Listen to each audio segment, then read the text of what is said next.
Ye Jizong terlihat kejam, dan kata-katanya bahkan lebih kejam. Tubuh Ye Men gemetar, dia terhuyung, dan mundur beberapa langkah. Wajahnya sangat pucat. Kamu, seorang pelacur, sebenarnya ingin menjadi kepala keluarga Ye. Menurutmu apakah itu mungkin? Ye Jizong berteriak dengan marah dan bergerak menuju Ye Men selangkah demi selangkah. Setiap kali dia melangkah maju, Ye Men mundur selangkah, mata merahnya dipenuhi keputusasaan. Kamu dengan jelas mengatakan bahwa selama aku bisa memperbaiki hubungan antara Yang Chen dan keluarga Ye dalam waktu seminggu, kamu akan menyerahkan posisi kepala keluarga kepadaku. Ye Men menahan air mata agar tidak mengalir, dan menatap Ye Jizong dengan mata merahnya dan bertanya. Hehe. Ye Jizong mencibir dan berkata dengan nada menghina, kenapa aku, kepala keluarga Ye, melahirkan seorang putri sebodoh kamu? Menyerahkan gelar kepala keluarga kepadamu, menurutmu apakah itu mungkin? Ledakan. Ye Men hanya merasakan suara gemuruh di kepalanya. Baru pada saat inilah dia tiba-tiba menyadari bahwa Ye Jizong tidak pernah berpikir untuk menyerahkan posisi kepala keluarga kepadanya. Saya khawatir bahkan kekuatan keluarga Ye tidak pernah berpikir untuk memberinya setengah dari itu. Semuanya dieksploitasi. Sama seperti lebih dari 20 tahun yang lalu, Ye Jizong mencegahnya bersama pria yang dicintainya untuk menggunakan pernikahannya guna mencari keuntungan yang lebih besar bagi keluarga Ye.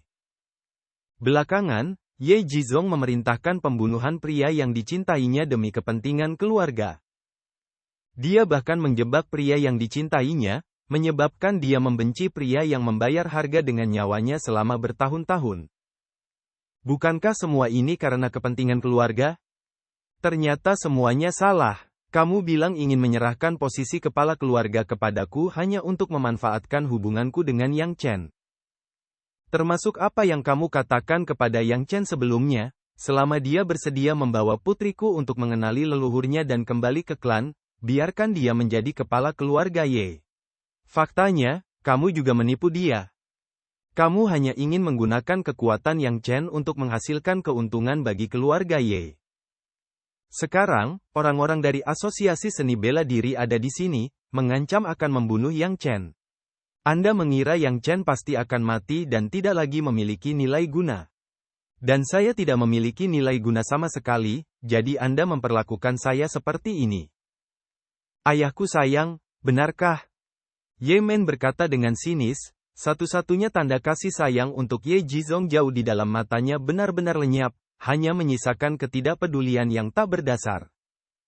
Ye Jizong mendengus, kamu tidak terlalu bodoh. Benar, anak itu pasti akan mati jika dia berani membunuh Master ke-8 dari Asosiasi Seni Bela Diri. Ini memang yang ada dalam pikiran Ye Jizong.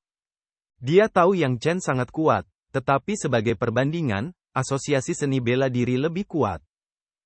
Bahkan jika Yang Chen dapat bertahan dari tiran hari ini, atau bahkan membunuh tiran tersebut, tapi terus kenapa? Apakah itu Master ke-9 atau Master ke-8 yang telah dibunuh oleh Yang Chen? Bahkan jika tiran itu dibunuh olehnya, masih ada orang yang lebih kuat di Asosiasi Seni Bela Diri. Bahkan jika 8 sekte Yandu bergabung, mereka mungkin tidak dapat mengalahkan Asosiasi Seni Bela Diri, jadi bagaimana mungkin mereka tidak dapat menghadapi Yang Chen? Semua orang di keluarga Ye tampak kaget. Mereka awalnya mengira Ye Jizong benar-benar berencana menyerahkan posisi kepala keluarga kepada Yang Chen dan Ye Men, namun kini mereka menyadari bahwa semuanya salah. Orang yang paling bersemangat saat ini adalah Ye Chang dan Ye Wushuang. Ye Chang digulingkan sebagai pewaris karena ingin membunuh Yang Chen. Sekarang Ye Jizong telah sepenuhnya menyerah pada Yang Chen, posisinya sebagai pewaris harus dipulihkan, bukan? Ye Wushuang sangat bersemangat karena Yang Chen telah ditinggalkan oleh Ye Jizong, Ye Chang telah dicopot sebagai ahli waris, dan Ye Men jelas telah kehilangan kekuasaan sepenuhnya, sehingga posisi ahli waris hanya bisa menjadi miliknya. Keduanya punya rahasia masing-masing, tapi Ye Men merasa sedih di hatinya. Apakah kamu begitu yakin bahwa orang yang pada akhirnya akan dikalahkan adalah Yang Chen? Setelah sekian lama, suasana hati Ye Men tiba-tiba menjadi stabil. Tidak ada emosi di wajahnya. Dia memandang Ye Jizong dengan dingin dan bertanya. Ye Jizong mengerutkan kening, saya akui dia sangat kuat. Tapi saya lebih tahu betapa menakutkannya asosiasi seni bela diri. Anda tidak berpikir bahwa asosiasi seni bela diri pun tidak dapat menghadapi Yang Chen, bukan? Aku harap kamu tidak menyesali keputusan bodohmu. Ye Men berkata dengan dingin. Ye Men, yang benar-benar kehilangan kepercayaan pada Yang Chen ketika tiran itu muncul, tiba-tiba menghidupkan kembali kepercayaannya pada Yang Chen. Wanita, kata-katamu membuatku sangat tidak bahagia. Pada saat ini, sebuah suara yang penuh dingin dan sekeras guntur tiba-tiba meledak, setengah jam telah tiba dan anak itu belum datang, maka kamu tidak punya pilihan selain mati. Saat ini, tiran itu seperti dewa, dengan tubuh besar 1,9 meter, penuh kekuatan. Saya melihatnya melangkah maju dengan beberapa langkah. Dia berada di depan Ye Men dalam sekejap dan meraih leher Ye Men. Segera, tubuh mungil Ye Men, seperti ayam, langsung terangkat. Anggota tubuhnya terus melambai di udara, dan yang ada hanya ketakutan yang kuat di wajahnya. Matanya tanpa sadar menatap Ye Jizong, dengan sedikit permohonan di pupil matanya. Namun, Ye Jizong hanya memandang Ye Men dengan ekspresi acuh tak acuh dan tidak berniat menjadi perantara. Pada saat ini, adegan-adegan yang familiar terlintas di benak Ye Men. Lebih dari 20 tahun yang lalu, saat itu adalah malam pertengahan musim panas. Ketika dia baru berusia awal 20-an, dia diejek oleh beberapa gangster nakal yang mencoba membawanya pergi dengan paksa. Dia dengan putus asa meminta bantuan orang yang lewat, tetapi tidak ada yang maju. Pada saat itu, seorang pemuda berpakaian sederhana dan membawa tas anyaman besar di bahunya muncul dan berteriak dengan marah, "Apa yang akan kamu lakukan?" Pemuda itu berusia awal 20-an, dengan raut wajah kekanak-kanakan, pakaiannya masih ditambal, dan ia mengenakan sepasang sepatu kain hitam. Suaranya memiliki aksen lokal yang kuat. Jika kamu tidak ingin mati, keluarlah.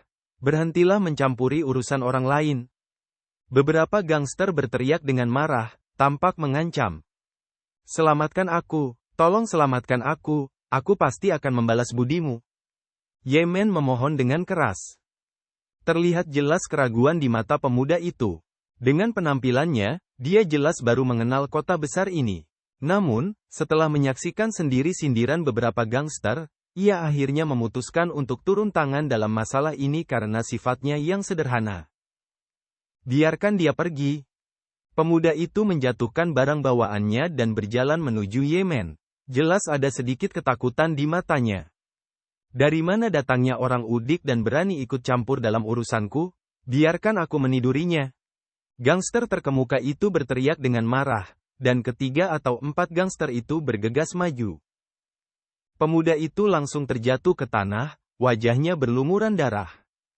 Pada saat ini, sirene cepat berbunyi, dan beberapa gangster melarikan diri setelah mendengar suara tersebut. Ye Men juga terselamatkan, dan keduanya menjadi teman.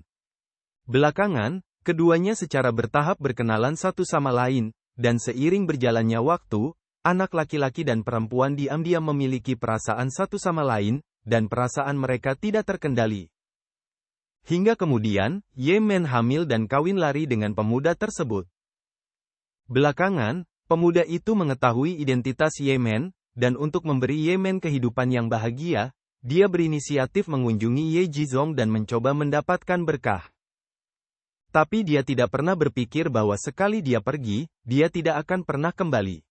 Sebaliknya, dia akan hidup dan mati di keluarga Ye, dan bahkan dijebak oleh keluarga Ye, membuat Ye Men membencinya selama bertahun-tahun. Mengingat semua ini, air mata tiba-tiba mengalir dari sudut mata Ye Men, saat ia merindukan kekasihnya dan merasa berhutang budi kepada putrinya. Diam-diam dia bersumpah di dalam hatinya bahwa jika ada kehidupan di akhirat, meskipun dia seekor sapi atau kuda, dia akan tinggal bersama putrinya. Karena putrinya bukanlah putrinya sendiri, dia adalah satu-satunya penerusnya di dunia ini. Kamu bisa mati. Mata tiran itu acuh tak acuh, seperti sedang menggendong seekor ayam yang lehernya akan dipatahkan.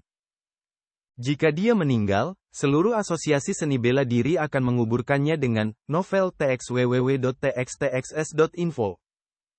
Pada saat ini, suara yang sangat dingin tiba-tiba terdengar. Bulan musim gugur menggantung tinggi, dan cahaya dingin turun. Dalam kegelapan, tubuh lurus berjalan perlahan, seperti suara kematian.